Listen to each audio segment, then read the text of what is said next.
Bonsoir chers tous. Honnêtement, je ne sais pas le problème que nous avons dans ce pays qui fait que lorsqu'il s'agit du vote, là, on va nous parler des devoirs et des droits du citoyen. Mais quand il s'agit de l'équité de ce pays, c'est-à-dire se partager les richesses de ce pays, se partager tout ce qu'il faut dans ce pays, il n'y a pas d'équité.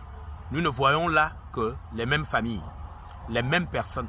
Je vais prendre le cas par exemple des listes qui viennent de sortir pour aller faire la campagne du oui. Dans ces listes-là, dans ma province, j'aime bien parler de ma province parce que c'est là-bas où je maîtrise certaines choses politiquement, parce que je suis un politique. Vous allez voir là-bas que les noms qui sont sortis sur cette liste, c'est que des noms des gens qui avaient déjà eu l'argent dans ce pays, qui ont travaillé avec des bongos, ou des noms des gens qui sont liés au président de la transition lui-même. Donc, à quel moment le peuple gabonais, parce que j'ai envie de dire que nous sommes un peuple divisé en deux, les riches d'un côté qui bénéficient de tout, des privilèges, les voitures, les fonctions, les nominations, tout ce qui va avec dans ce pays, c'est une catégorie de Gabonais. Mais il y a une autre catégorie de Gabonais, les nous autres, qui ne bénéficions de rien. Nous accompagnons seulement ceux-là. Mais lorsqu'il s'agit maintenant d'aller voter, que ce soit le référendum ou un homme politique ou une élection locale, on sollicite le chiffrage de tous les Gabonais. Je trouve cela injuste, honnêtement.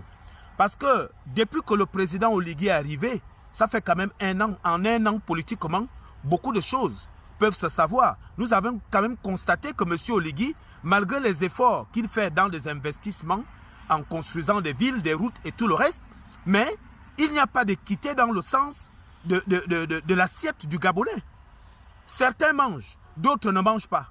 Comment voulez-vous que nous avançons comme ça? Aujourd'hui, vous allez nous faire comprendre que la Constitution, ce n'est pas aller voter M. Oligui. Mais honnêtement, qui pilote la Constitution lorsqu'elle est votée? Si la Constitution est votée aujourd'hui, qui la met en application? Ce sera M. Oligui. Mais M. Oligui, si nous voyons déjà en un an que pendant qu'il travaille, il travaille avec ses amis, il travaille avec les mêmes familles, il travaille avec les mêmes gens. Et nous, les autres Gabonais, nous sommes toujours dans les oubliettes. Que voulez-vous? Que voulez-vous? Vous allez nous dire non, la Constitution, ce n'est pas M. Oligui. Je dis non, ne nous prenez pas comme ça. Là, l'argent va être dépensé à coups de millions, voire milliards.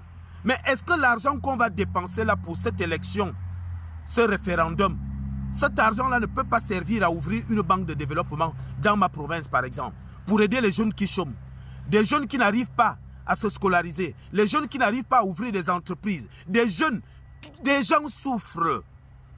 Même les travaux qui avaient été... Moi, j'ai été au Gabon lorsque le président avait lancé les travaux. Tout était bien. Mais aujourd'hui, on constate que les travaux ne sont pas faits. La ville redevient même de plus en plus sale parce que j'ai suivi un documentaire. Et des gens qui accompagnent le président, c'est des gens qui se la poussent, qui ne pensent qu'à eux, qui ne pensent qu'à leurs amis. C'est ce que nous voyons un peu partout. Donc, quelle est cette classe gabonaise qui va continuer de souffrir toute une vie, accompagner les autres? Quand il s'agit d'un vote, on pense à nous tous. Mais quand il faut manger l'argent du Gabon, quand il faut